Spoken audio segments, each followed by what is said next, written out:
सभी को जय श्री कृष्णा।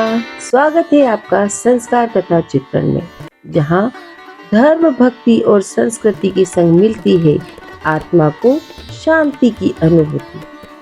दोस्तों, आज हम बात करने जा रहे हैं उस पावन तिथि की जब स्वयं भगवान विष्णु अपनी योग निद्रा से जागते हैं।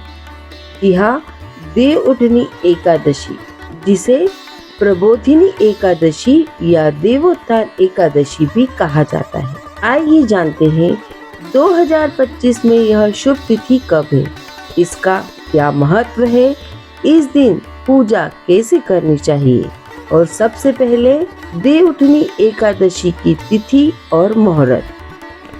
हिंदू पंचांग के अनुसार देव उठनी एकादशी 2025 में शनिवार 1 नवंबर को पड़ेगा।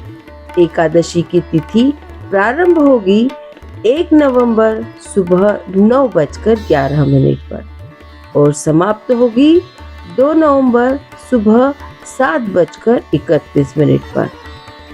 आइए पारण का समय जानते हैं। 2 नवंबर को सुबह 7:31 पर इसका पारण होगा। श्रेष्ठ पूजा मुहूर्त जानते हैं और पूजा मुहूर्त है सुबह 8 से लेकर 10:30 तक। और अब देव उठनी एकादशी का इतिहास और उसकी उत्पत्ति कैसे हुई जानते हैं। पुराणों के अनुसार जब भगवान विष्णु देवशयनी एकादशी यानी आषाढ़ मास के दिन योग निद्रा में चले जाते हैं, तब 4 महीने तक सभी मांगलिक कार्य वर्जित माने जाते हैं। इस अवधि को ही चातुर्मास कहा जाता है। और जब कार्तिक शुक्ल पक्ष की एकादशी आती है तो भगवान विष्णु अपनी निद्रा से जागते हैं और इसे ही कहा जाता है देवोत्थान एकादशी। भगवान के जागने के साथ ही संसार में फिर से शुभता, समृद्धि और मांगलिक कार्यों की शुरुआत होती है। बोलिए विष्णु भगवान की जय। आइए देव उठनी एकादशी का महत्व जानते हैं। यह दिन आध्यात्मिक जागरण और नए आरंभ का प्रतीक होता है। इस दिन से विवाह, गृह प्रवेश, यज्ञ और अन्य शुभ कार्य पुनः आरंभ किए जाते हैं।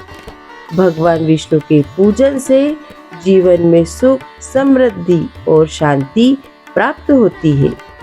माना जाता है कि इस व्रत को करने से समस्त पाप नष्ट हो जाते हैं और मोक्ष की प्राप्ति होती है। यह दिन तुलसी विवाह की तैयारी का भी प्रारंभ माना गया है। और आइए देव उठनी एकादशी व्रत एवं पूजा विधि जानते हैं। सबसे पहले प्रातः काल सूर्योदय से पहले उठकर स्नान करें, पीले या साफ वस्त्र धारण करें। फिर व्रत का संकल्प लें। भगवान विष्णु का ध्यान कर व्रत का संकल्प लें।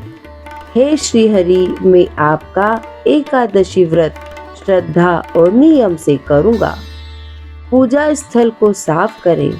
पूजा स्थल को शुद्ध करें। भगवान विष्णु की मूर्ति या चित्र को स्थापित करें।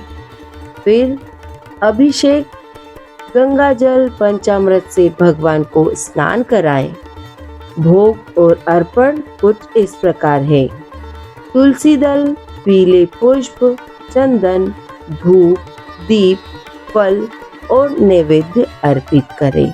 ओम नमो नारायण, ओम विष्णुवे नमः का मंत्र जाप अवश्य करें और 108 बार करें तो बहुत अच्छा है। कथा श्रवण अवश्य करें। देव उठनी एकादशी की कथा पढ़े अथवा सुने। आज के दिन गरीबों को अन्न का दान करें, वस्त्र दान करें और धान अवश्य दान करें। रात्रि में जागरण करें। रात में दीपक जलाकर भगवान विष्णु की भक्ति में भजन कीर्तन अवश्य करें। देव उठनी एकादशी हमें एक संदेश देती है। इस पावन पर्व की भावना है जागरण, आध्यात्मिक और सामाजिक दोनों का, यानी कि हमें भी अपने भीतर के अज्ञान को त्याग कर धर्म, भक्ति और सदाचार के पथ पर चलना चाहिए। साथ ही यह पर्व प्रकृति संरक्षण और सामूहिक सद्भाव का भी संदेश देता है। इसका शुभ संदेश कुछ इस प्रकार है। जागे हरि जागे भाग्य, उठे भक्ति का सूर्य। भगवान विष्णु आपके जीवन में सुख, शांति और समृद्धि हमेशा भर कर रखे। देवोत्थान एकादशी पर करें शुभारंभ और पाए हर कार्य में सफलता। तो दोस्तों, यह थी देवउठनी एकादशी की संपूर्ण जानकारी, तिथि, महत्व और पूजा विधि। अगर आपको यह वीडियो ज्ञानवर्धक लगा हो तो इसे लाइक करें, शेयर करें और चैनल संस्कार कथा चित्रण को सब्सक्राइब करें, ताकि आने वाली तुलसी विवाह और कार्तिक पूर्णिमा जैसी पवित्र कथाएं सबसे पहले आप तक पहुंच सके। अगली भक्ति कथा में अवश्य मिले। तब तक जय श्री हरि।